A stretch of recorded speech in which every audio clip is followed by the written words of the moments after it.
నమస్కారం యాదవ్ విజన్ తెలుగుకు స్వాగతం. మాజీ మంత్రి సీదిరి అప్పలరాజు కుమారుడు ఆరవ్ నడిపిన బైక్ ఢీకొన్న ఘటనలో మృతి చెందిన గొర్రెల కాపరి దానయ్య యాదవ్ కుటుంబ సభ్యులను గాజువాక ఎమ్మెల్యే శ్రీ పల్లా శ్రీనివాసరావు యాదవ్ కలిసి ఓదార్చారు. కుటుంబ పరిస్థితిని అడిగి తెలుసుకున్న ఆయన 5 లక్షల ఆర్థిక సాయాన్ని అందజేశారు.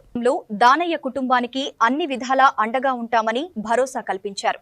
కష్టకాలంలో బాధిత కుటుంబానికి అండగా నిలవడం ప్రతి ఒక్కరి బాధ్యత అని పల్లా శ్రీనివాసరావు యాదవ్ పేర్కొన్నారు. దానయ్య కుటుంబానికి న్యాయం జరిగేలా కృషి చేస్తామని హామీ ఇచ్చారు. అందరికీ నమస్కారం.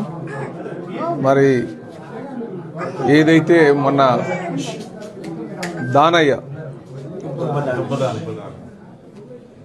యాక్సిడెంట్లో చనిపోయారో వారికి తెలుగుదేశం పార్టీ అండగా ఉండాలని చెప్పి మరి ఈరోజు వచ్చి ఇంకొక 5 లక్షల రూపాయలు కూడా ఇవ్వడం జరిగిందండి.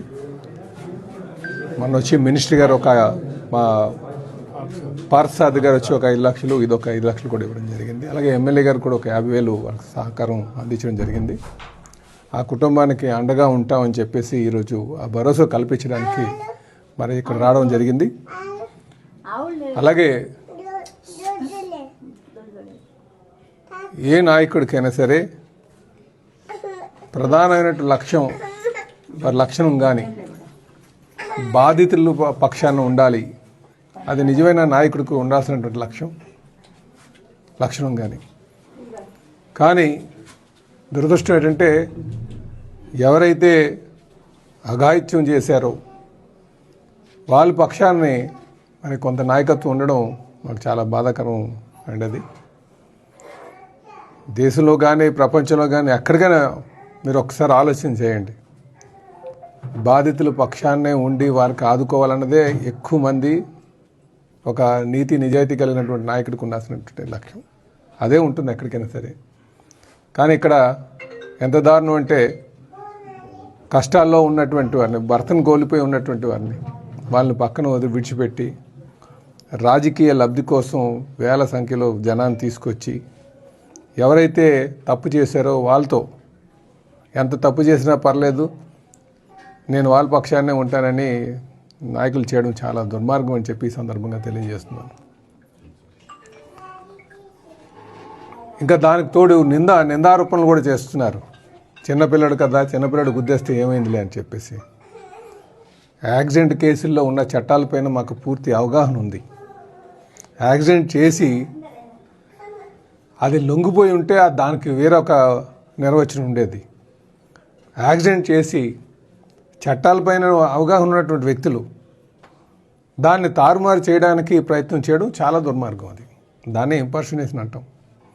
ఒకరి బదులు ఒకరు పెట్టి చట్టాలు కలుగప్పడానికి కానీ ప్రజలు మోసం చేయడానికి కానీ ప్రయత్నాలు చేస్తే దాని పర్యవసనాలు ఇలాగే ఉంటామన్న సంగతి ప్రతి ఒక్కరు గమనించాలి. ఈరోజు తప్పు చేయలేదు, మేము చిన్నపిల్లడే కదా ఏమైందిలే అని ఆ మాటలు మాట్లాడడం కరెక్ట్ విధానం కాదు. అది ప్రజలు ఎవరు కూడా హర్షించరు. మేము ఇదే చెప్తున్నాం. ఏ నాయకుడికైనా సరే బాధితుల పక్షాన్ని ఉంచడం నేర్చుకోవాలని చెప్పి తెలియజేస్తున్నాం. ఇది ప్రజలందరూ కూడా గమనిస్తున్నారు. అందుకే ఈరోజు చెప్తాం, ఆ కుటుంబానికి మేము అండగా ఉంటాం.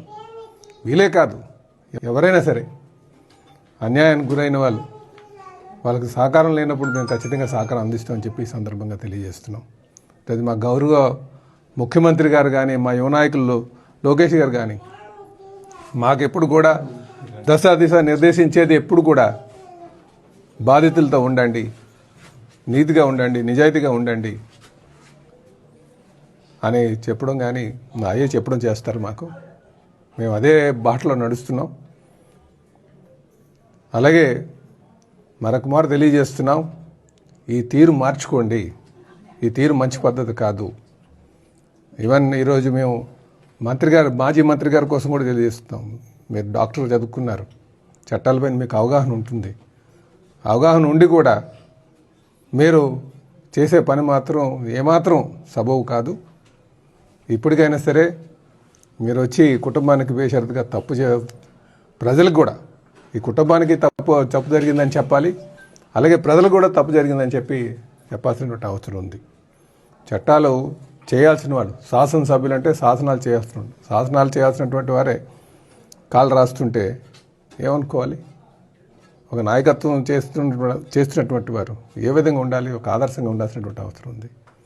మరొక మాట తెలియజేస్తున్నాం, మేము ఈ బాధిత కుటుంబ పక్షాన ఉంటాం, వాళ్ళకి అన్ని విధాలు ఆదుకుంటాం. మాకు శాసనసభ్యురాలు కూడా గౌత్ శిరీష గారు అన్ని వేళలో వాళ్ళకి అండగా ఉన్నారు. ఒక అమాయకులైనటువంటి కుటుంబానికి అండగా ఉండాలి అన్న ఒక ఆలోచనతో మా నాయకత్వం అంతా, కూటమి పార్టీ నాయకత్వం అంతా కూడా వాళ్ళకి అండగా ఉండడం జరిగిందని చెప్పి ఈ సందర్భంగా తెలియజేస్తూ నమస్కారం.